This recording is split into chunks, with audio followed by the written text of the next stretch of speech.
I've been offered a tryout with Hamilton Mustangs. I gotta play junior if I'm ever gonna play pro. All the scouts are gonna be there.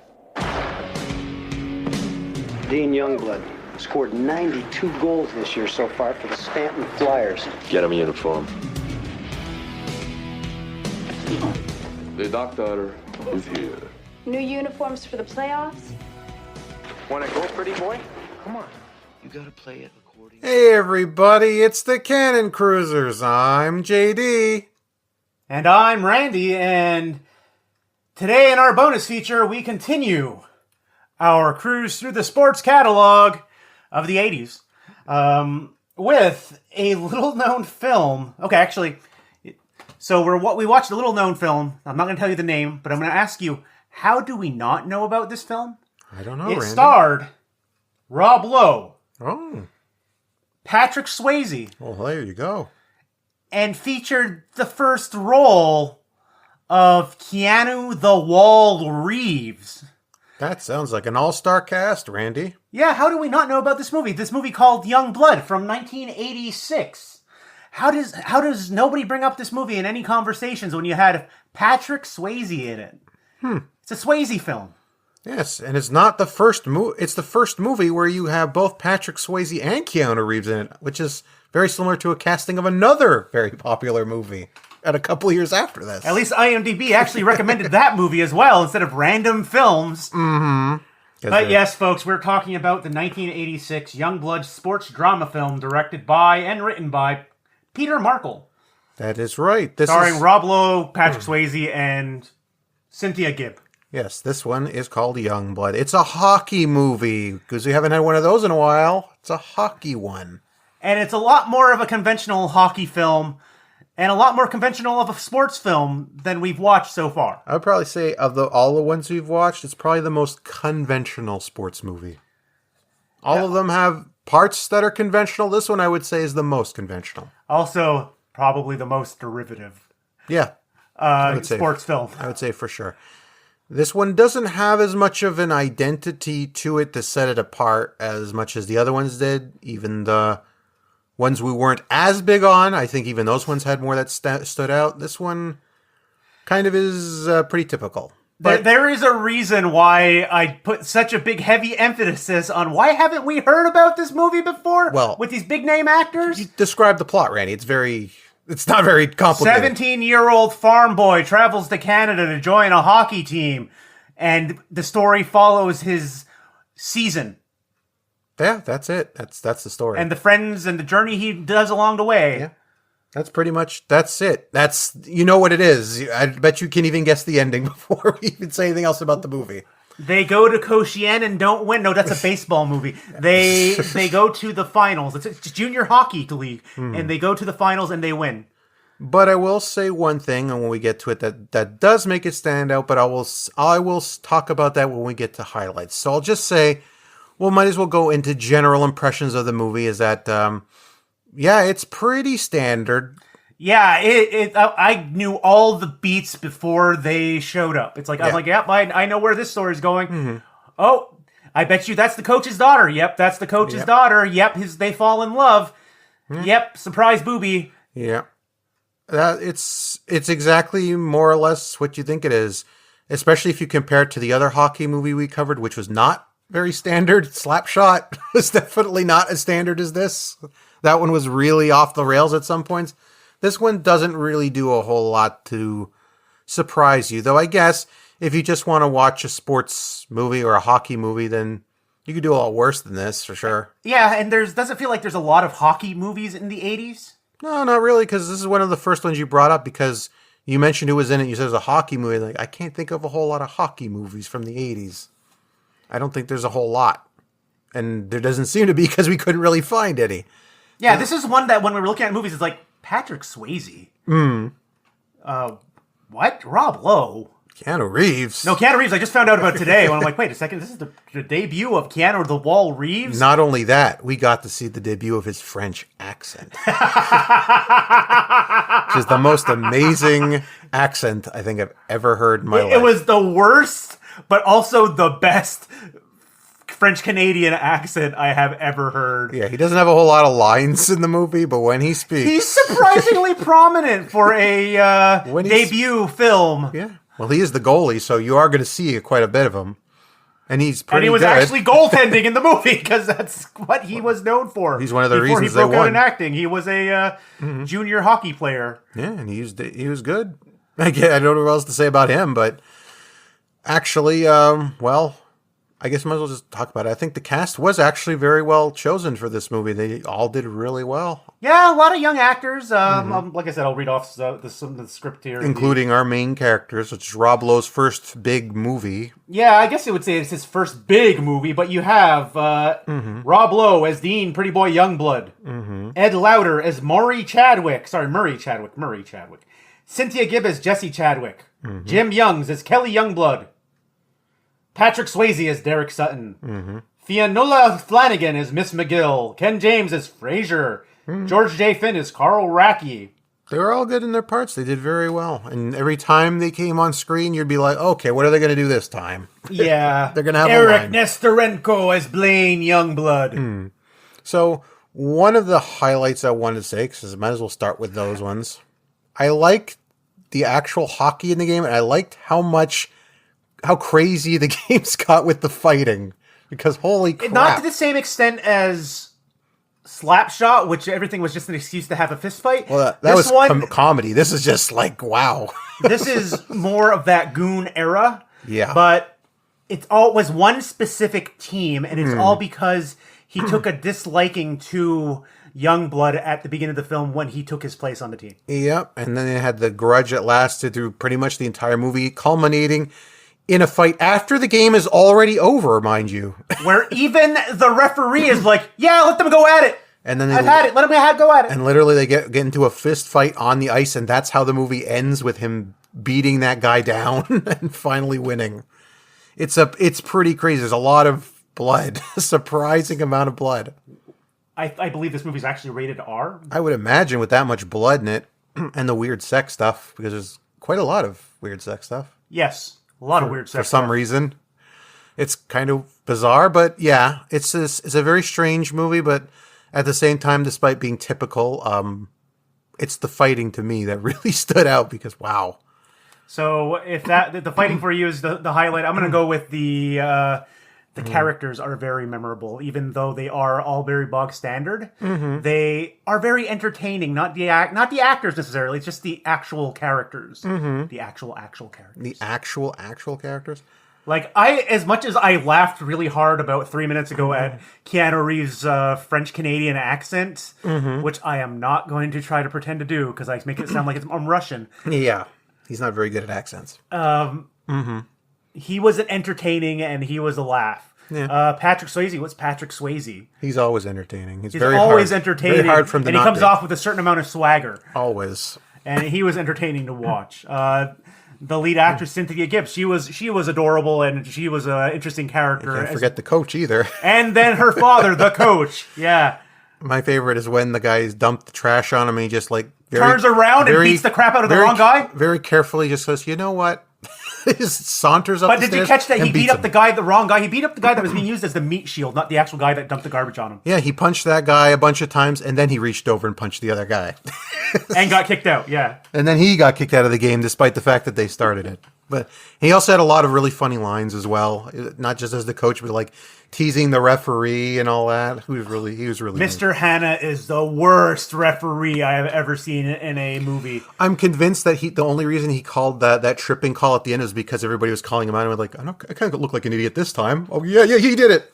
Even though it was a legitimate trip, yeah. It was, but he didn't see it. The coach, I'm going to bring up his name again, just because I want to highlight him. Ed Lauter. We saw him in The Longest Yard. Yep. And he's in Death Wish 3. Yep, and he was great in both of those, too. And he's in other movies we've watched, but I can't list them all because he's actually in quite a few of the movies we've seen. He's very good. He's usually really good, and he was good in this one, too. And he's in quite a few, how you say, sports movies. Yeah. Yeah, probably also because of The Longest Yard, because that was one of the most memorable characters as the prison warden. So, Randy, we went through the highlights. Now we got to go through the other side. What would you say? He was also in Gleaming the Cube, by the way. Oh, he's also in Gleaming the Cube. What are you surprised? So, Randy, what were the weak points, do you think, of Youngblood from 1986? How generic it was. Yeah. This movie is so forgettable. It's pretty obvious. It just kind of exists. It's like, you know what? If you want to watch a sports movie, this is a sports movie. You could do worse than this one. I mean, it's like it does the bare minimum to get across a sports movie plot, but I didn't find I was as invested as I am like in the other ones we watched, because there doesn't feel like a lot of personal investment or motivation for the main character besides the fact he just wants to do it. You know what I mean? And the other ones, you get more of a, like, for instance, in Vision Quest, you really get a feeling as to why he wants to succeed. Yeah, and this one is just like, I want to... Basically, his whole motivation, as in every other sports movie that's just a plain sports movie, is I don't want to be a farmer or work at the mill, so I'm going to be a sports star. Which is just, okay. That is his entire motivation. That gets you off It's just, I don't want to be on the farm. It's like, that gets you off the ground, but it's not enough to really, like, want you to see the guy succeed, because there's no real drive beyond it. In fact, I thought Patrick Swayze's character had more of a motivation, because he had that small speech about how he's not good at anything else, and this is all he can do, and that he doesn't even watch games. Which, I'm actually going to say that speech is a highlight of the film. And I'm also going to rewind back a little bit, and I'm going to add one other thing that I forgot to mention as a highlight of the film. Which is? How frickin' Canadian the film is, eh? Well, it is in Canada. It's in Hamilton, Ontario. Hamilton, Ontario, with the Hamilton Mustangs versus the what were they bombers? The something bombers? Thunder Bay Bombers, eh? Yeah, because you needed a lot. They even referenced Medicine Hat. The Medicine Hat Mohawks. No, they're not called that. I don't. They just mentioned Medicine Hats. It's not. Oh, something... they really took down that there Medicine Hat, eh? You don't really hear people say Medicine Hat a lot, so it's just funny. But yeah, it definitely takes place in Canada. It's very Canadian. Dean Youngblood. Even without the random Keanu Reeves French-Canadian impression, it's pretty Canadian even outside of that. Youngblood, you had sex with the Mrs. McGill. There, I did the accent. I'm going to say that whole part was the weirdest part of the movie. That character and the fact that she had sex with every single member of the sports team, and she's just the boarding house mistress. For some reason, and then later... when he's having sex with the girl, she walks in, leaves the tea, and then leaves. It's just like, I thought that was going to lead to something, but I thought she was going to ask to join. But it didn't lead to anything, so it was just like, okay, thanks for that, I guess. It's weird. Oh, they'll need a refreshing tonic after they've sporked each other's brains out. Yeah, it's just kind of bizarre more than anything else. But yeah, really, the low light of the film is just that it's just so... it's just so forgettable. Yeah. There's not a whole lot else to it. There's nothing really to the movie. Even the whole sequence, the montage of him learning how to fight with his brother and his father. See, that's part of the problem, too, is that we're not really given much of a reason why he won't fight. He just doesn't. Even though he's played the sport his whole life. I think it's because his brother got hurt. Because I only picked up near the latter half of the movie that his brother was blind in one eye, and he used to be a hockey player. Yeah, but they don't really... They don't really impress upon, like the whole part at the beginning when he's driving up, there could have been some sort of a speech about it or something to lean in that direction, but you never really get any sense of that, except that there's parts where he's given the chance to fight and he just doesn't. But there's no real reason given. He doesn't even say, I don't want to do it. He just doesn't do it.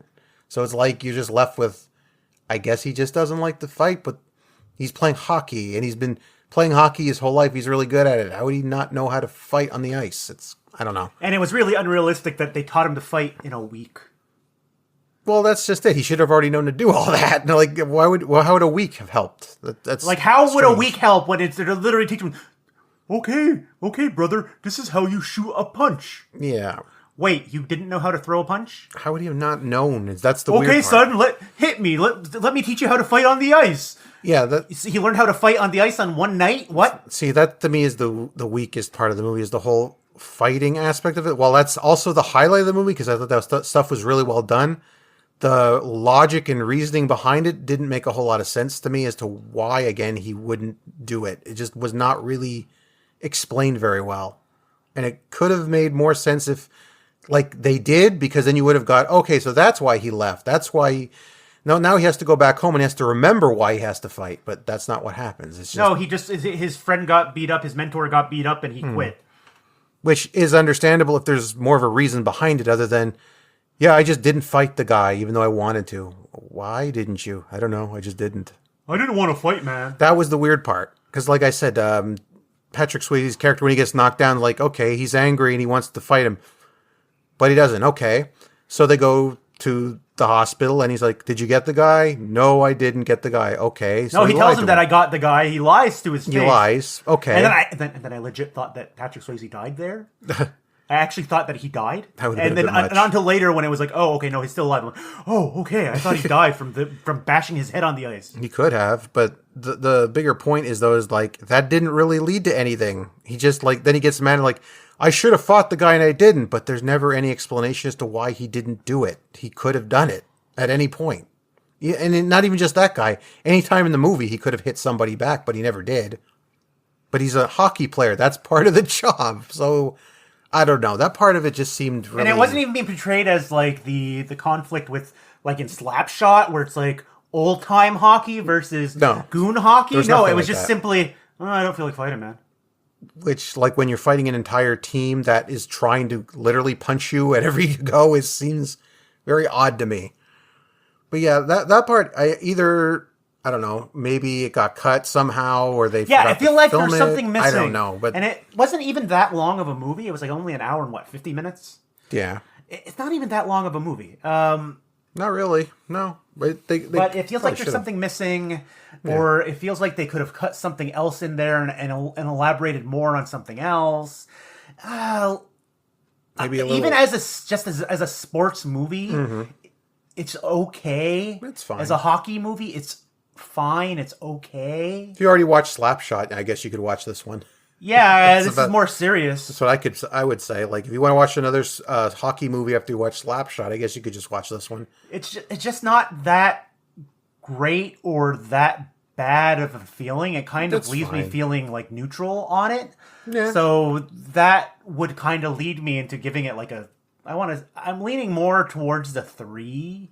I'm going to give it a 3. Yeah, despite my problems totally with fine it, it's movie. fine. I enjoyed watching it. I wasn't even really bored watching it. I had a good time. But you can totally understand after watching it why it's not as fondly remembered as some other movies that had a similar trajectory as this, as didn't do well in theaters or critically, but went on to be seen a billion times on HBO and other cable channels. It's not a cult favorite. We used to say that a lot. This one, though, is not a cult favorite, and I can see why it's not, because there isn't really enough to endear it to people in that way. Which is odd when you say that this is a Rob Lowe, who was a huge thing back then, a Patrick Swayze, who was a huge thing back then, and the debut of Keanu Reeves. Internet's every favorite person, Keanu Reeves. Who's still a big thing. Who's still a big thing. Yeah, despite all that, and despite, like I said, some good performances, I thought the fighting in the movie was actually really well done. The hockey's done really well. Despite all that, it's just kind of okay. It's worth seeing if you like hockey, if you like sports movies. I would say watch it. You're not gonna feel disappointed in it, but don't expect the world, I guess. And don't expect much of a story. There is an arc, but don't expect much of a story. Yeah, there's not a whole lot. It's just, as we said, of all the movies we covered so far, every one of them, even the ones we didn't like as much as the other ones, all felt like they had a unique part of them that made them stand out from everything else. In this case, this is the most stereotypical sports movie. You put in a sports movie, you know what you're getting. That's this movie. Every part of it. And also, like with that, 3 out of 5. 3 out of 5, I agree. Worth seeing, but not the best one we've seen so far. Don't go. You don't really have to hunt it down. No. It's. With that said, it's a movie that hasn't been re-released. Kind of surprising. This feels like a bargain bin movie. It does feel like a bargain bin movie. We ended up having to watch it on YouTube, which is strange. So there was a release because this looks like it was a 1080p rip of something, but there's no currently in print version. It's not on any streaming services. It's an MGM Universal Artist film, so it's weird that... Oh, actually, no, it's not that weird that it's not available. Well, a lot of these companies, too, now they're starting to upgrade their old movies, even if they're not putting them on streaming service or whatever, just for future proofing, I guess. So And once again, maybe that's why. MGM, so you would expect it just to be random film on Amazon since Amazon owns MGM. But no, it's just not the case. So do you have anything else you want to say on it? No, I think that's about all we got for Youngblood from 1986. All right, everybody. Thank you for listening, and we'll see you next time when we continue our cruise through this weird sports movie catalog. Goodbye. Goodbye.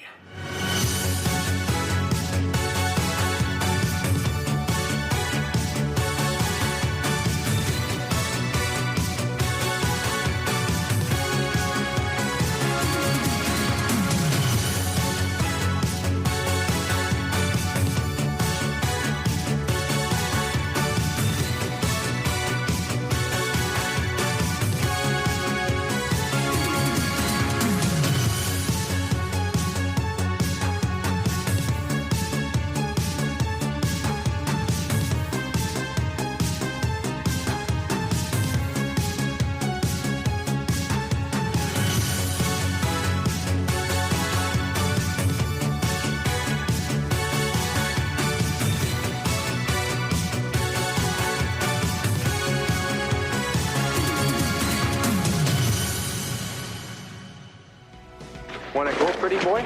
Come on. You gotta play it according to their rules. Maybe I made a mistake about you. What do you think?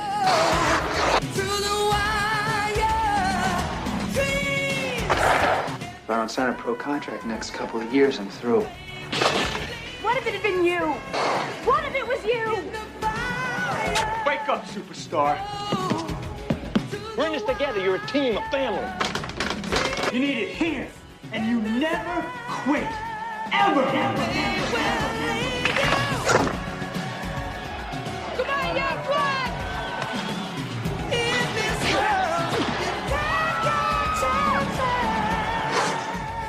Rob Lowe, Cynthia Gibb, Patrick Swayze, Youngblood.